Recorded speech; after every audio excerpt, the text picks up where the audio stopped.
Bonjour, je suis Vanessa du Savoir en Tête et aujourd'hui nous allons voir ensemble une vidéo de probabilité. Je vais vous expliquer ce qu'est une loi de probabilité et comment l'utiliser pour calculer une espérance. Alors déjà, on est bien d'accord, hein, le mot loi de probabilité est très mal choisi puisque la loi de probabilité est en fait un tableau qui va regrouper toutes les issues possibles d'une expérience aléatoire ainsi que leurs probabilités. Donc je sais que le nom est pas très... on pense pas du tout à un tableau au départ, mais voilà, il faut que vous vous mettiez dans la tête loi de probabilité égale écrire un tableau, faire un tableau.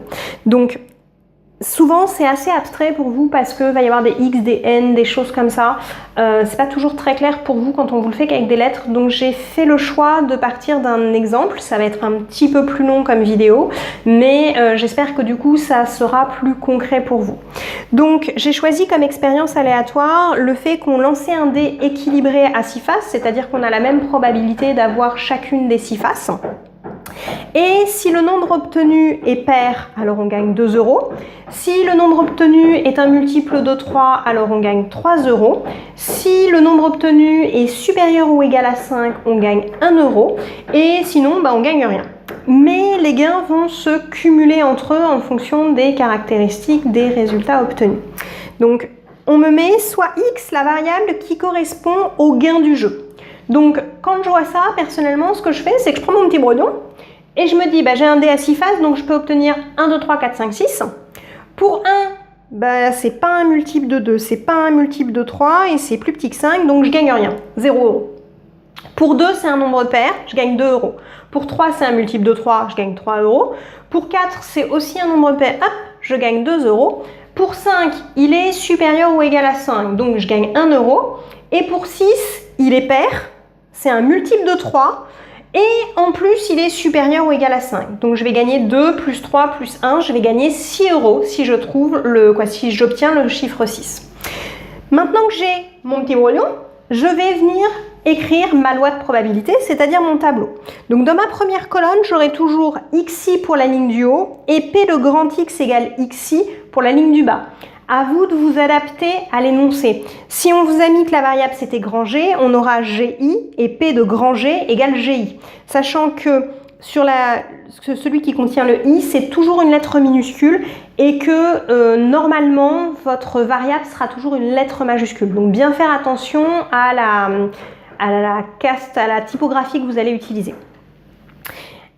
Ici, mes issues sont, donc j'ai vu que je pouvais gagner 0, 2, 3, 6, 1 € aussi. Donc, je peux gagner 0, 1, 2, 3 et 6 €.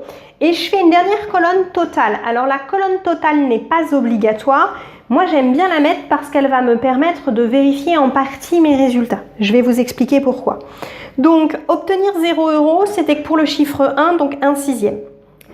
Gagner 1 €, c'était pour le chiffre 5, 1/6. Gagner 2 €, c'était pour le chiffre 2 et le chiffre 4, donc 2/6 égale 1/3.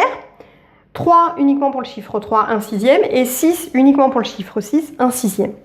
Si je viens additionner chacune de mes colonnes, 1/6 plus 1/6 plus 2/6 plus 1/6 plus 1/6, j'obtiens 1 qui est effectivement la probabilité de l'événement certain, puisque là j'ai toutes mes issues de regrouper, mon total devra toujours être égal à 1.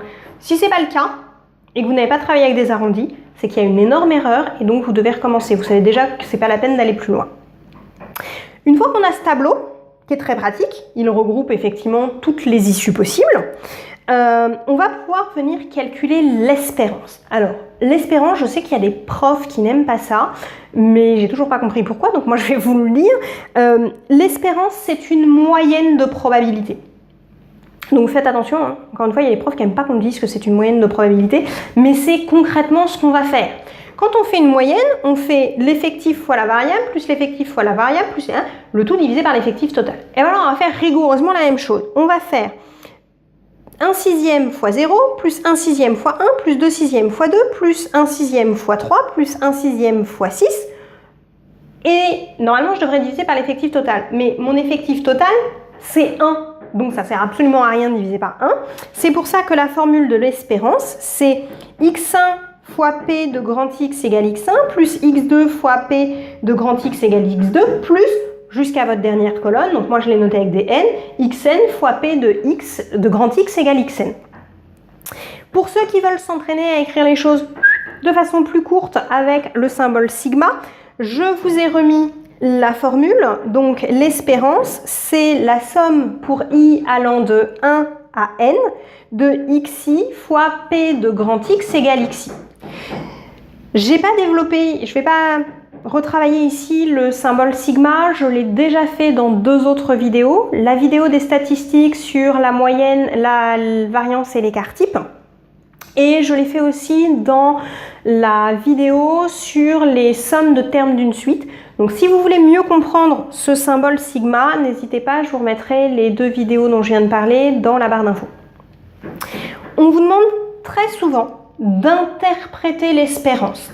Alors l'espérance, elle est liée à la loi des grands nombres. Donc quand on doit l'interpréter, l'idéal c'est de mettre si l'on joue un très grand nombre de fois, ou s'il y a un très grand nombre de clients, ou si on répète un grand nombre de fois l'expérience. À vous de vous adapter en fonction de l'énoncé.